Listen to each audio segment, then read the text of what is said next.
অনেক অনেক দিন আগের কথা। অভয়নগর নামে এক রাজ্য ছিল। রাজ্যে কোনো কিছুরই অভাব ছিল না। রাজ্যের প্রজাদের কারো কোনো দুঃখ কষ্ট ছিল না। আর সেই দেশের রাজা ছিলেন প্রতাপশালী রাজা মাহমুদ।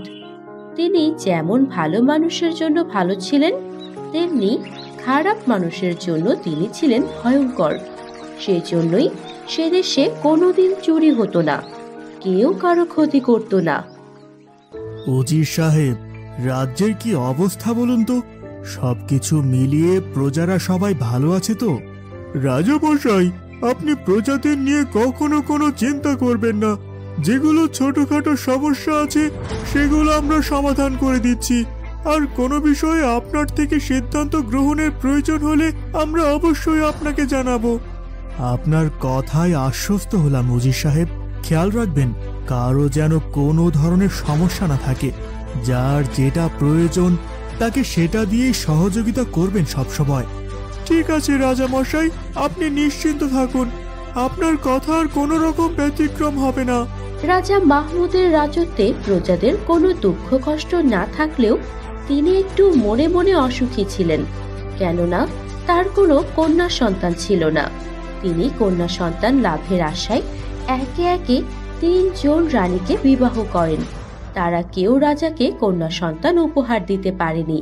তাই মহারাজ অত্যন্ত ব্যথিত ছিলেন। উজির সাহেব, জানি না আল্লাহ কোন পাপের শাস্তি হিসেবে আমাকে কন্যা সন্তান দান করছেন না। আমি আশাবাদী আল্লাহ হয়তো আমাকে কোনোদিন একটি কন্যা সন্তান দান করবেন ইনশাআল্লাহ। ইনশাআল্লাহ আল্লাহ আপনার মনের আশা পূরণ করবেন রাজামশাই। রাজামশাই, আপনি যদি অনুমতি দেন তাহলে আমাদের রাজ্যের সমস্ত হেকিম, বৈদ্য ও কবিরাজদের ডেকে এনে আমি রানীমাদের চিকিৎসা করাতে চাই। যদি আল্লাহ এই উসিলায় আপনাকে একটি কন্যা সন্তান দান করেন। ঠিক আছে, আপনি রানীদের চিকিৎসার ব্যবস্থা করুন। আমি আজ শিকারে যাচ্ছি। আপনার কোনো কিছুর প্রয়োজন হলে উজির সাহেবের সাথে কথা বলে ব্যবস্থা করে নেবেন। রাজা তার পছন্দের ঘোড়াটি নিয়ে একাই শিকার করতে বনে যান। কিন্তু বনে ঘোড়া ছুটিয়ে চলতে চলতে তিনি একটি ছোট্ট হরিণ শাবককে দেখতে পান। তিনি ওই হরিণ শাবকটিকে শিকার করবেন বলে তার পেছনে ছুটতে থাকেন। কিন্তু কিছুক্ষণ পর লক্ষ্য করলেন ওই শাবকটিকে একটি বাঘও তাড়া করেছে। বাঘের কাছ থেকে নিজেকে বাঁচানোর জন্য হরিণ শাবকটি আপ্রাণ চেষ্টা করছে। রাজার এই দৃশ্য দেখে খুবই খারাপ লাগে। আহারে, কি করুণ অবস্থা হরিণ শাবকটি। আমিও তাকে শিকার করার জন্য তীর ধনুক তাক করে আছি।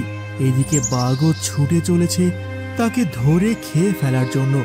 অনেক শিকার করেছি, আজকে না হয় হরিণ শাবকটির প্রাণ রক্ষা করি। যেই ভাবা সেই কাজ।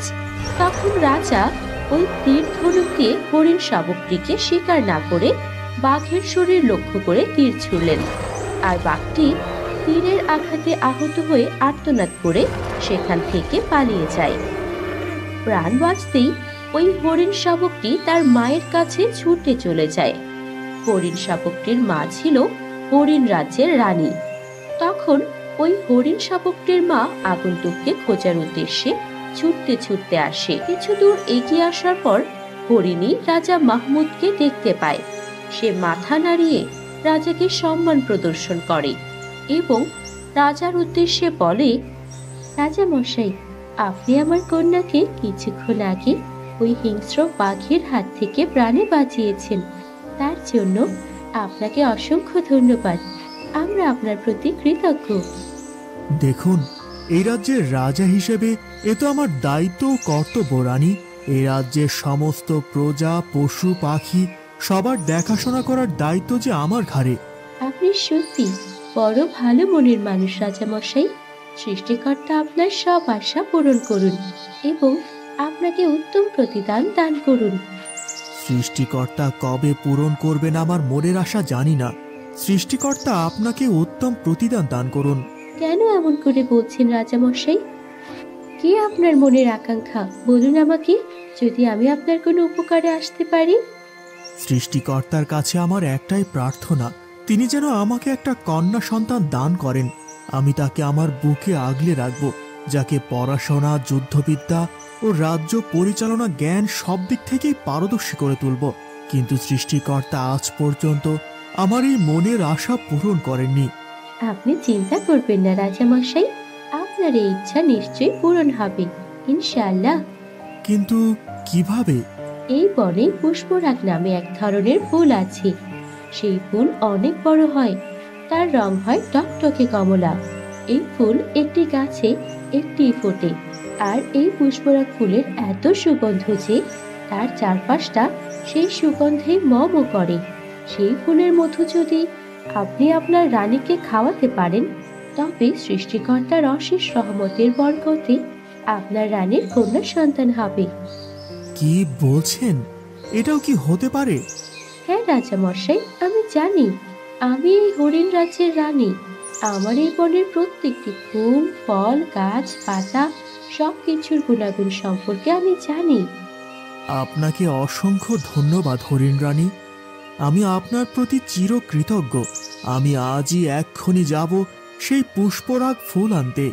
নিশ্চয়ই যাবেন, কিন্তু সাবধান রাজামশাই। সেখানে গেলে হয়তো আপনি জীবিত নাও ফিরে আসতে পারেন। কিন্তু কেন? কি আছে সেখানে? সেখানে সেই পুষ্পরাগ ফুল গাছকে ঘিরে আছে এক বিশাল আকার সাপ, যে দূর থেকে দেখেই বুঝে যায় কোন মানুষ খারাপ আর কোন মানুষ ভালো। যদি কোনো খারাপ মানুষ সেখানে যায়, তবে তাকে গোগ্রাসে কিনে ফেলে। কি কি সাংঘাতিক! হ্যাঁ রাজামশাই, আর সেই গাছের চারিদিকে আছে অসংখ্য কাঁটা, যা শরীরকে ক্ষত বিক্ষত করে দেয়। আমি তবুও যাব সেখানে। যে করে হোক আমি সেই ফুলের মধু সংগ্রহ করব। আপনি আমাকে পুষ্পরাগ ফুলের গাছের নিকটে যাওয়ার পথ বলে দিন। ঠিক আছে রাজামশাই, আপনি এই উত্তর দিকের পথ ধরে সোজা চলে যান।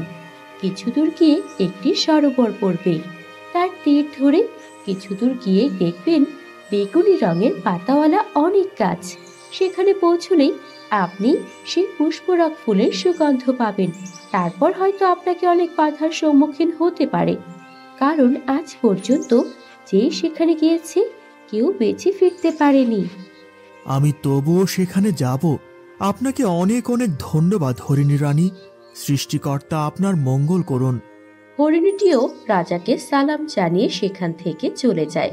রাজা মাহমুদ হরিণীর বলে দেয়া পথ ধরে ঘোড়া ছুটিয়ে পুষ্পরাগ ফুল সংগ্রহের উদ্দেশ্যে এগিয়ে চললেন। সামনে এগিয়ে যেতেই তিনি অনুভব করেন সুন্দর এক সুবাস। এই বুঝি সেই পুষ্পরাগ ফুলের সুগন্ধ। তিনি ঘোড়াটিকে একটি গাছের পাশে দাঁড় করিয়ে তিনি বেগুনি পাতাওয়ালা গাছের বনের ভেতরে প্রবেশ করেন। এ কি! প্রত্যেকটি গাছে যে বড় বড় কাঁটা! কিন্তু কি আশ্চর্য, কোনো কাঁটাই আমার শরীরের কোনো ক্ষতি করতে পারছে না। যাই হোক না কেন, আমি পুষ্পরাগ ফুল সংগ্রহ না করে ফিরছি না। রাজা বনের গভীরে প্রবেশ করতে থাকেন। তারপর এক সময় তিনি কিছুটা দূর থেকে লক্ষ্য করেন পুষ্পরাগ ফুল। সে কি বিশালাকার ফুল! টকটকে কমলা রঙের সেই ফুল। কিন্তু সেই ফুল গাছের দিকে পা বাড়াতেই মহারাজ কিছুর সাথে হোঁচট খেয়ে পড়ে যান। মহারাজ নিজেকে সামলে নিয়ে উঠে দাঁড়ান। হঠাৎ করে কেউ গম্ভীর গলায় বলে ওঠে, আপনার এত বড় সাহস! আপনি আমাকে ডিঙিয়ে যাবেন পুষ্পরাগ ফুল আনতে? কিন্তু রাজা চারিদিকে তাকিয়ে কাউকে দেখতে না পেয়ে আবার পেছন ফিরে হাঁটতেই পুনরায় সেই গম্ভীর কণ্ঠস্বর শুনতে পান। কি হলো? আপনি আমার প্রশ্নের উত্তর না দিয়েই চলে যাচ্ছেন যে? হ্যাঁ, আমি ব্যাং রাজকুমার। আমি এই ব্যাং রাজ্যের রাজকুমার। ও দুঃখিত রাজকুমার, আমি আপনার অনুমতি না নিয়েই আপনার রাজ্যে ঢুকে পড়েছি। আসলে বুঝেছি, আপনি পুষ্পরাগ ফুলের সন্ধানে এসেছেন। হ্যাঁ রাজকুমার, ঠিক ধরেছেন। কিন্তু আপনি কে? রাজকুমার, আমি এই দেশের রাজা, রাজা মাহমুদ। ও রাজা মশাই, আপনি! ক্ষমা করে দিন মহারাজ, আমি যদি আপনার সাথে কোনো খারাপ ব্যবহার করে থাকি।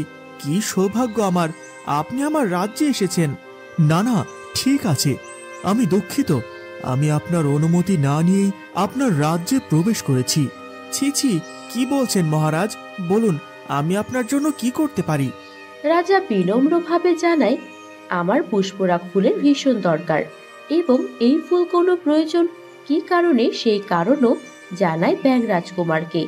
সব শুনে ব্যাঙ রাজকুমার বলে, সবই বুঝলাম রাজামশাই, কিন্তু কিন্তু কি রাজকুমার? ওই পুষ্পরাগ ফুল পেতে হলে যে আপনাকে একটি শর্ত পালন করতে হবে। কি শর্ত রাজকুমার? আপনি বলুন আমাকে। পুষ্পরাগ ফুলের বিনিময়ে আমি যে কোনো শর্ত মেনে নিতে প্রস্তুত আছি। ওই ফুল পেতে হলে আপনাকে আপনার সব থেকে প্রিয় জিনিসটি আমায় দিতে হবে। কি কি বলছেন রাজকুমার? হ্যাঁ রাজামশাই, আপনি যদি ওই পুষ্পরাগ ফুল পেতে চান তবে আপনাকে আপনার সব থেকে প্রিয় জিনিস আমাকে দিতে হবে। কি চাই বলো, আমি সব দিতে রাজি। আমার অর্ধেক সাম্রাজ্য তোমায় দিয়ে দেব। কিন্তু তা দিয়ে আমি কি করব? তবে কি চাই? রাজামশাই, আপনার সব থেকে প্রিয় জিনিসটি চাই। এগুলো আপনার প্রিয় নয়। আপনার প্রিয় জিনিস হলে সেটা আপনি এত সহজে দিয়ে দিতেন না। এমন কিছু দিতে হবে যা আপনি সহজেই দিতে চাইবেন না। কি এমন জিনিস? আপনি যে কারণে এত দূর এত কষ্ট পেরিয়ে এখানে এসেছেন, আপনার কন্যা আমায় দিয়ে দিতে হবে। আমার কন্যা? সে তো এখনো জন্ম নেয়নি। তা ঠিক, কিন্তু আপনার কন্যা জন্ম হওয়ার পরে বিবাহযোগ্য হলে তার সাথে আমার বিয়ে দিতে হবে। এই হলো আমার শর্ত। কখনো না, আমি আমার কন্যার বিবাহ তোমার সাথে কখনো দেব না। তার বিবাহ যোগ্য পাত্রের সাথে হবে। তবে আর কি করার রাজামশাই, এই ফুল আপনি এখান থেকে নিয়েও যেতে পারবেন না। ওই বিশালাকার মাংস খেকো সাপ আপনাকে গিলে ফেলবে। সে যাই হোক, আমি একাই ওই সাপকে ধরাশয়ী করে পুষ্পরাগ ফুল উদ্ধার করব। কারো সহযোগিতার দরকার নেই আমার। এ কথা বলেই রাজা নিজের তরবারিটা বের করে সেই ফুলের উদ্দেশ্যে পা বাড়ান। ফুলের উদ্দেশ্যে পা বাড়াতেই সেই বিশাল আকার সাপটি রাজার দিকে ধেয়ে আসে। সাপের সাথে অনেকক্ষণ যুদ্ধ করার পরেও রাজা কোনোভাবে পেরে উঠছিলেন না। তিনি আহত হয়ে মাটিতে পড়ে গিয়েছিলেন। সাপ তাকে গিলে ফেলতে উদ্ধত হয়েছে। এমন সময় ব্যাঙ রাজকুমার চিৎকার করে বলে ওঠে, রাজামশাই, আপনি আমার শর্তে রাজি কিনা বলুন, তাহলে আমি আপনাকে বাঁচাতে পারবো। রাজার কোনো উপায় না দেখে বলে ওঠেন, হ্যাঁ, আমি তোমার শর্তে রাজি। আমার অনাগত কন্যা সন্তান বিবাহযোগ্য হলে তোমার সাথেই তার বিবাহ হবে। তুমি আমাকে বাঁচাও। তক্ষুনি সেই ব্যাঙ রাজকুমার নিমিষের মধ্যে বিশাল বড় হয়ে যায়। তখন সেই ভয়ঙ্কর সাপ রাজাকে ছেড়ে ব্যাঙের দিকে নজর দেয়। আর তক্ষুনি ব্যাঙ রাজকুমার চিৎকার করে বলে ওঠে, রাজামশাই, সাপটি যখন আমার দিকে ধেয়ে আসবে তখনই আপনি আপনার তরবারি দিয়ে ওই পুষ্পরাগ ফুলটি কেটে নিয়ে চলে যাবেন। তারপর আপনার কন্যা বিবাহযোগ্য হয়ে যাওয়ার পর আপনি সামনের সরোবরের তীরে পালকি পাঠিয়ে দেবেন। আমি হাজির হয়ে যাব আপনার রাজবাড়িতে। ঠিক আছে, আমি সময় মতো তোমাকে দেওয়া কথা অনুযায়ী শর্ত পূরণ করব। রাজার কথা শেষ হতেই ব্যাঙ রাজকুমার লাফাতে লাফাতে চলে যায়। আর তার দিকে ধেয়ে যায় সেই সাপটি। তারপর সুযোগ বুঝে মহারাজও সেই পুষ্পরাগ ফুল সংগ্রহ করে নেন এবং দ্রুত নিজের রাজ্যে ফিরে আসেন। মেজরানী, মেজরানী, কোথায় তুমি? এই নাও পুষ্পরাগ ফুল। এই ফুলের মধু খেলে সৃষ্টিকর্তার রহমতে আমরা একটি কন্যা সন্তান লাভ করব। মেঝরানী সেই ফুলের মধু খাওয়ার পর সত্যি সত্যি কয়েক মাস পরে একটি ফুটফুটে কন্যা সন্তানের জন্ম দেন। অভয়নগর রাজ্যের একমাত্র রাজকুমারী, যার নাম রাখা হয় আলপনা। রাজকুমারী আলপনা ধীরে ধীরে বড় হয়ে উঠছিল। রাজা একদিন উজিরের সাথে রাজকন্যার ব্যাপারে কথা বলছিলেন। উজির সাহেব, রাজকুমারী আলপনা তো দিন দিন পড়াশোনা, যুদ্ধবিদ্যা, রাজ পরিচালনা কৌশল সহ সকল বিষয়ে নিজেকে চৌকসভাবে গড়ে তুলছে। জি রাজামশাই, রাজকুমারী যেমন রূপবতী তেমনি গুণবতীও বটে। দুধে আলতা গায়ের রং, হাসলে যেন মুক্ত ঝরে, গাইতে জানে, নাচতে জানে, বুদ্ধি দিয়ে কাজ করতে পারে। ও যত বড় হচ্ছে আমার কপালে তত বেশি চিন্তার ভাঁজ পড়ছে। কেন রাজামশাই, আপনি কি রাজকন্যার জন্য কোনো কিছু নিয়ে দুশ্চিন্তায় ভুগছেন? দেখুন উজির সাহেব, নানা জায়গা থেকে রাজকন্যা আলপনার জন্য রাজা, মন্ত্রী, রাজকুমারদের মতো সুযোগ্য পাত্রের বিবাহের সন্তান আসছে, কিন্তু আমি কিছুতেই রাজি হতে পারছি না। কারণ আমি যে এক শর্তের বেড়াজালে আবদ্ধ। রাজামশাই, বেয়াদবি নেবেন না। আপনি চাইলে আমার সাথে শর্তের বিষয়টি নিয়ে কথা বলতে পারেন। রাজকন্যাকে পাওয়ার জন্য পুষ্পরাগ ফুল সংগ্রহ করার সময় ব্যাং রাজকুমারের সাহায্য গ্রহণ করেছিলাম। আমার প্রাণ রক্ষা করার বিনিময়ে তার শর্ত ছিল রাজকন্যা বিবাহযোগ্য হলে তাকে তার সাথে বিয়ে দিতে হবে।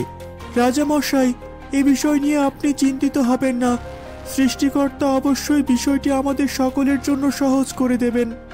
আপনার কথাই যেন সত্যি হয় উজির সাহেব। এভাবে দেখতে দেখতে একসময় রাজকন্যা বিবাহযোগ্য হয়ে উঠলেন। রাজা তার 3 রানী ও রাজকুমার এবং রাজ্যের প্রজাদের সকলের উদ্দেশ্যে ঘোষণা করলেন, আমি রাজকন্যার সুযোগ্য জীবনসঙ্গী পেয়ে গেছি। তাকে নিয়ে আসার জন্য সরোবর তীরে পালকি পাঠানো হয়েছে। আলপনার মতো এত সুন্দর গুণবতী রূপবতী রাজকন্যার জীবনসঙ্গীকে দেখবার জন্য সবাই রাজবাড়ির ফটকে অপেক্ষা করছিল। রানীরাও বরণ ডালা নিয়ে অপেক্ষা করছে তাদের একমাত্র জামাইকে বরণ করার জন্য। কিন্তু রাজা চিন্তা করতে করতে নাওয়া খাওয়া ছেড়ে দিয়েছেন প্রায়। উজির সাহেব রাজাকে সান্ত্বনা দিচ্ছেন পাশে থেকে। এদিকে বেয়ারারা পালকি নিয়ে এসে রাজবাড়ির ফটকের সামনে এসে নামায়। সবাই উৎসুক নজরে তাকিয়ে থাকে পালকির দিকে। তারপর কিছুক্ষণ পর একটা ব্যাঙ পালকি থেকে লাফ দিতেই সবাই চিৎকার করে ওঠে, কি রাজকুমার কোথায়? এই যে একটা ব্যাঙ। আমি আপনাদের জামাই, আপনারা আমাকে বরণ করুন। সবাই কেমন ছি করছিল। রাজামশাইয়ের এ কেমন বিচার! একমাত্র রাজকন্যার জন্য আর পাত্র পাওয়া গেল না, শেষে এক ব্যাঙ। রাজা মাহমুদ বুঝতে পারছিলেন কেউ এটা মেনে নেবে না, আর তিনিও কথার খেলাপ করতে পারবেন না। শেষে তিনি সকলকে জানিয়ে দিলেন, আমি চাই না তোমরা রাজকন্যা আলপনার জীবনসঙ্গীকে নিয়ে আজে বাজে কোনো কথা বলো। সে আসলে ব্যাঙ নয়, সে একটি রাজ্যের রাজকুমার, আর আমাদের এই রাজ্যের একমাত্র জামাই। রাজা মাহমুদ আজ পর্যন্ত কোনো ভুল কাজ করেননি, আর সবাই তাকে মান্য করে, তাই আর কেউ কোনো টু শব্দটিও করেনি। বিয়ের আসরে যথারীতি রাজকন্যা আলপনা সুন্দরভাবে বধূ সাজে সেজে গিয়ে বসে, আর ব্যাঙ রাজকুমারও লাফ দিয়ে দিয়ে তার পাশে বসে। তাদের বিয়ে হয় ধুমধাম করে। কাজী সাহেব বিয়ের সকল কার্যক্রম শেষ করে বললেন, আজ থেকে রাজকন্যা আলপনা ও ব্যাঙ রাজকুমার পরস্পর স্বামী ও স্ত্রী। তক্ষুনি এক আলোর ঝলকানিতে চারিদিক আলোকিত হয়ে উঠল। আলো স্বাভাবিক হওয়ার পর সবাই দেখতে পেল রাজকন্যা আলপনার পাশে সেই ব্যাঙটি আর নেই। রাজকন্যার সাথে কাঠছড়া বেঁধে বসে আছে এক অপরূপ সুন্দর রাজকুমার। সবাই অবাক হয়ে তাকিয়ে থাকে তার দিকে। আমি আসলে ভবানীগড়ের রাজা শাহ আলমের একমাত্র পুত্র সালমান। আমি ব্যাঙ নই। আমি এক মায়াবী ডাইনির অভিশাপে ব্যাঙ হয়েছিলাম। সে বলেছিল যদি কখনো কোনো রূপবতী গুণবতী রাজকন্যার সাথে আমার বিবাহ হয় তবে আমার অভিশাপ মুক্ত। আর আজ সে সাপ মোচন হলো। বাবা সালমান, আমি তোমাকে বলে বোঝাতে পারবো না আমি কতটা আনন্দিত হয়েছি তোমাকে দেখে। সৃষ্টিকর্তা তোমাদের দীর্ঘজীবী করুন। তারপর রাজপুত্র সালমান তার নববধূ রাজকন্যা আলপনা এবং রাজার দেয়া নানান উপহার নিয়ে তার রাজ্য ভবানীনগরে চলে যায় এবং সুখে শান্তিতে বসবাস শুরু করে।